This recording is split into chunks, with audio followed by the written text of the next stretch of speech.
Hello everyone, welcome back to my channel. Thank you so much for watching. My name is Dr. Ritu. आज हम बात करेंगे एक disease condition के बारे में जो कि है स्नीजिंग। आज हम बात करेंगे छींकों के बारे में ना। कभी कभी एक दो छींकें आना स्वाभाविक है, नॉर्मल है, लेकिन कई बार ये छींकें जो कभी कभी आती हैं वो इतनी वर्स हो जाती हैं कि क्रॉनिक टेंडेंसी में चेंज हो जाती हैं। इतनी बार छींकें आती हैं कि अपने आप बहुत सारी प्रॉब्लम्स डेवलप हो जाती है।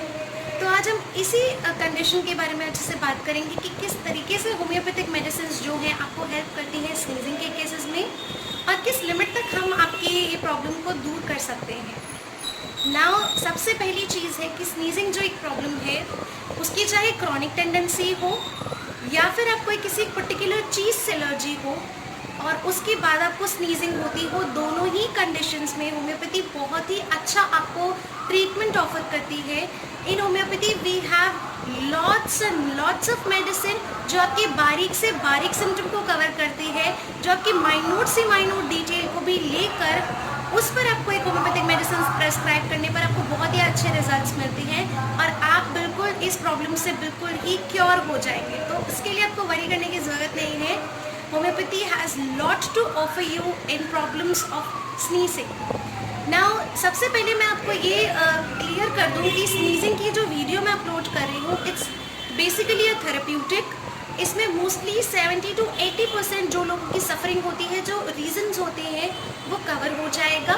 लेकिन अगर आपको बहुत क्रॉनिक टेंडेंसी, काफ़ी लंबे समय से आपको स्नीजिंग है, आप काफ़ी सारे कन्वेंशनल मेडिसिन ले चुके हैं, आप काफ़ी सारे इवन इस तरह के थेरेप्यूटिक होम्योपैथिक मेडिसिन ले चुके हैं, लेकिन उसके बाद भी आपको रिलीफ नहीं मिल रहा है, तो आई ऑनेस्टली सजेस्ट यू कि आप प्लीज़ होम्योपैथिक डॉक्टर के पास पर्सनली विजिट करें ताकि वो आपकी एक एक डिटेल को लेकर आपको एक बहुत अच्छी मेडिसिन प्रिस्क्राइब करें।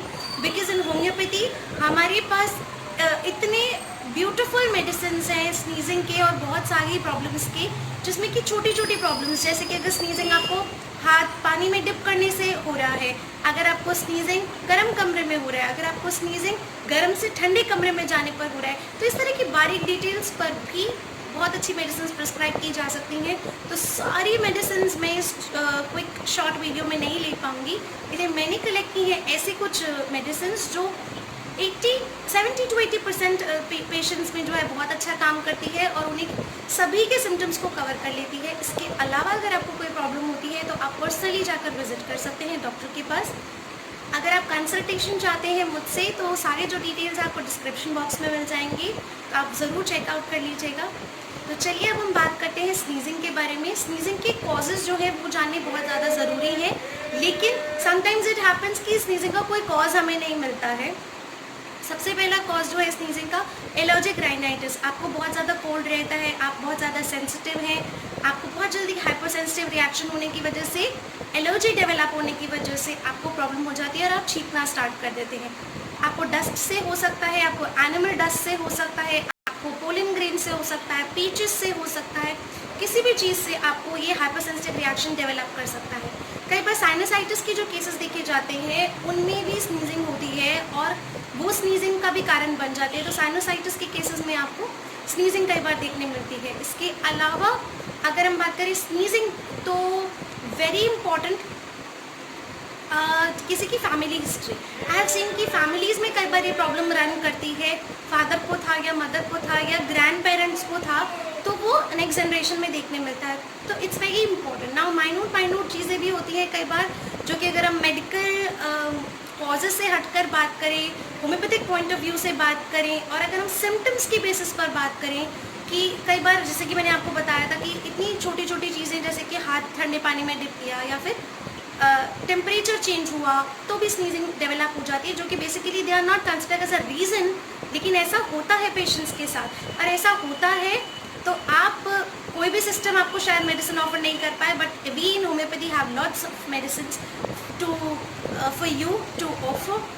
एंड फर्स्ट मेडिसिन अगर हम जिसकी बात करें, we start with generally how I start my case, I see the miasm. अगर मुझे लगता है हाइपर सेंसिटिव रिएक्शन जो है बाकी स्फीयर उसमें भी देखी जा रही है, उस पेशेंट को जो एलर्जिक राइनाइटिस है लंबे समय से, छोटी छोटी चीज़ों से उनको हाइपर सेंसिटिविटी डेवलप हो जाती है, तो ये हाइपर सेंसिटिव रिएक्शंस जो डेवलप होती है, एलर्जिक रिएक्शंस जो डेवलप होती हैं, उसके पीछे का माइजम होता है ट्यूबरकुलर माइजम। तो सबसे पहले उस माइजम को रिमूव करना बहुत ज़्यादा ज़रूरी है। अदरवाइज़ आप कितने भी मेडिसिन ले लीजिए, वो आपको कुछ भी आपको टेम्परेरीली ठीक कर देंगे, लेकिन वो क्रॉनिक लेवल पर आपको ठीक नहीं करेंगे। आपको हमेशा के लिए वो क्योर जो है वो नहीं मिल पाएगा।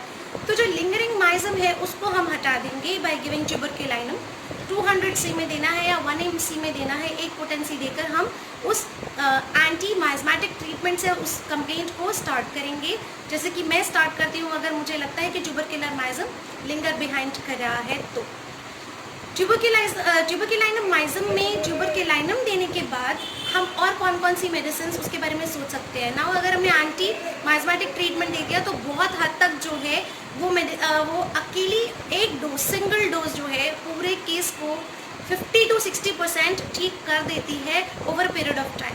लेकिन अगर आपको लगता है थोड़ा बहुत कुछ बचा है तो उसके बेसिस पर जो सिम्टम्स हैं उनकी टोटलिटी के बेसिस पर आप जो भी मेडिसिन लेंगे वो बहुत ही अच्छा काम करेगी।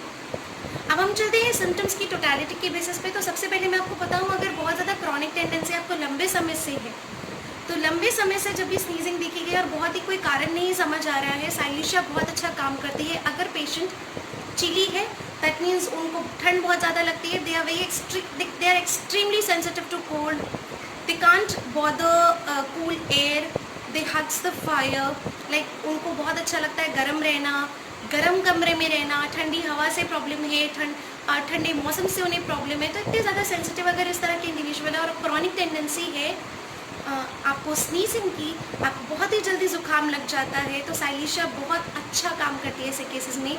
साइलिशिया 200 सी का 1 डोज लेकर आप कम से कम 15 डेज तक वेट कीजिए एंड उस वेट के दौरान आप ये नोटिस कीजिए कि आपको जितनी पहले स्नीजिंग हुआ करती थी उतनी अब होती है कि नहीं होती है।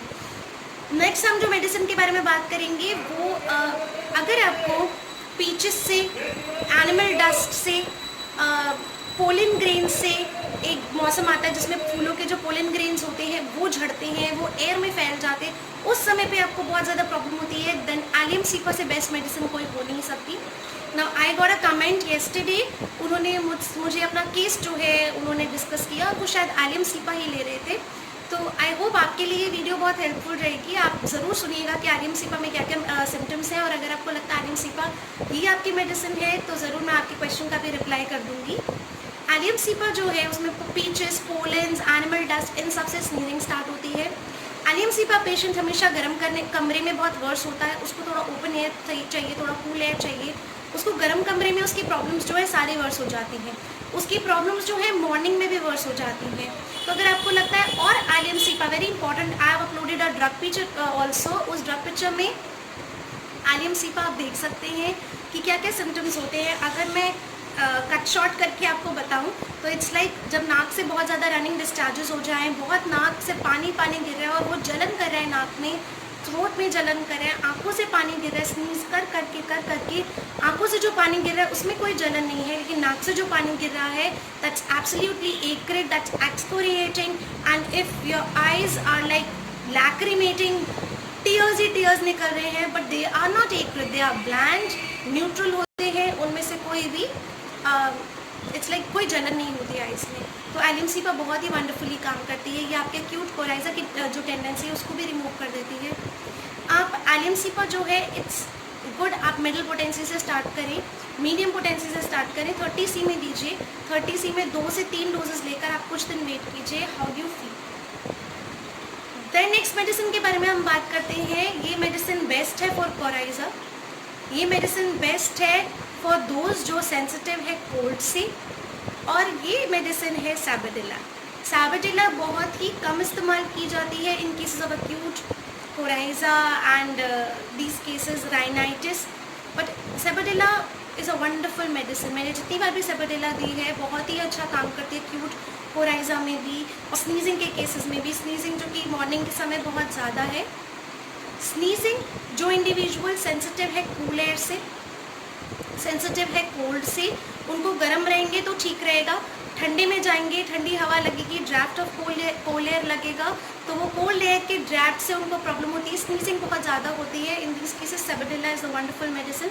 सैबेटिला 30 सी दिन में 3 बार आप ले सकते हैं if you get these symptoms. आप देखेंगे allium cepa is worse in warm room and sabadilla is absolutely alternate or absolutely opposite in modalities because it is quite sensitive to cool air and they are worse in cold draft of it. Then next medicine जो है it's Nux vomica, wonderful medicine for coryza, wonderful medicine for sneezing. अगर आपको sneezing की problem है जो सुबह उठते ही आपको होती है, बहुत ज़्यादा वर्स हो जाती है, सुबह उठते ही आप छींकते जाते हैं छींकते जाते हैं छींकते जाते हैं, पूरा दिन भर आपको नाक से बहुत ज़्यादा रनिंग वाटर डिस्चार्ज होता है, रात को आपकी नोज़ ब्लॉक हो जाती है, आपको लगता है पूरा नाक जो है स्टफ होके रखा है, भरा हुआ है, इस तरह का सेंसेशन होता है, लेकिन दिन भर आपकी नाक बहती रहती है. Nux vomica is a wonderful medicine for that.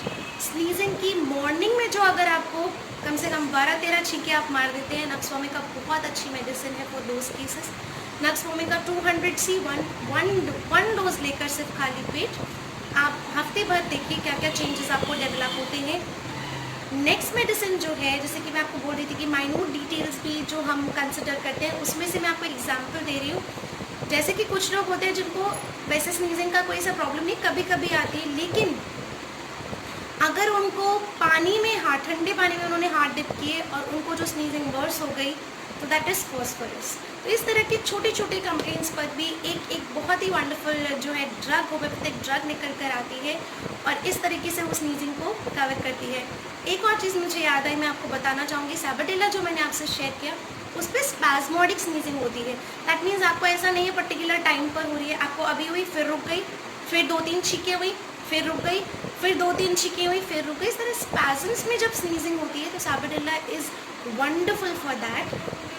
तो ट्यूबरक्यूलाइनम से स्टार्ट करते हुए हमने जो है फॉस्फोरस तक ये मेडिसिन फिनिश की हैं. आई होप आपके लिए ये मेडिसिन बहुत ज़्यादा यूज़फुल रहेंगे और अगर आपके सिम्टम्स मैच करते होंगे तो आप ज़रूर इन मेडिसिन को ट्राई करेंगे. आप इन मेडिसिन को लेकर देखिए और जब भी आपको रिलीफ मिलता है, जैसे भी आपको लगता है इन मेडिसिन को लेकर, आप ज़रूर कमेंट बॉक्स में शेयर कीजिएगा मेरे साथ. अगर आपको ये वीडियो अच्छी लगी तो लाइक करना मत भूलिए, सब्सक्राइब कर लीजिए मेरे चैनल को, इट्स एब्सोल्युटली फ्री, और शेयर कर लीजिए अपने फ्रेंड्स के साथ अगर आपके फ्रेंड्स में या फैमिली में किसी को भी स्नीजिंग की प्रॉब्लम है तो. देन नेक्स्ट वीडियो जो है मैं जल्दी लेकर आऊँगी. Till then take care.